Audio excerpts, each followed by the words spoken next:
因為連續4年攏無趁錢，這大本公司宣布10月初一開始，林園廠要全面停止生產，保留這資金去做公司轉型。大本也講呢，會遵照着勞基法安置林園廠100多名員工。不過，這員工一聽到講特別無透露啊，大家開始煩惱。啊，高雄市勞工局也講，目前呢也未接到大量裁員的通報，而且下晡已經有含大本也有工會代表開會討論，會關注相關的進展。本公司自115年10月1日起停止苯乙烯廠生產作業。因為被砍了4年了24億外，大本公司頂禮拜五開記者會宣布，要停產塑膠原料苯乙烯。對10月初一起，大本的高雄林園廠要全面停產，保留資金進行公司的轉型。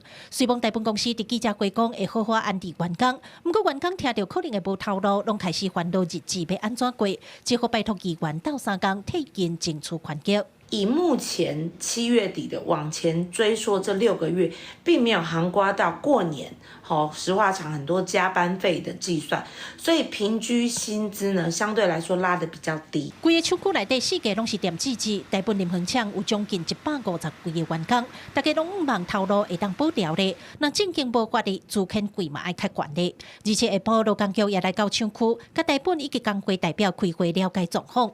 勞工局表示，目前無接到大量裁員的通知，會注意代誌的發展，保障勞工的權益。勞工局除將主動協助勞資雙方充分協商建立共識外，亦將密切督促事業單位善盡雇主責任。如查有損及勞工依法應有的權利或衍生公安風險，將依法從重裁處。整個台灣的產業不能只靠高科技一個產業來維持啊。那其他的百工百業這樣凋零這個也是一個國安問題。受到國際研究介紹起中國塑膠原料下架競爭的影響，而且已經有信昌化工林園廠大量裁員，即擺大本林園廠嘛要關起來。理事長講，後續聽講也夠久，希望政府會當重視化工產業面臨的困境，找出改善的方式。記者柯家族、柯超陽、高雄場報道。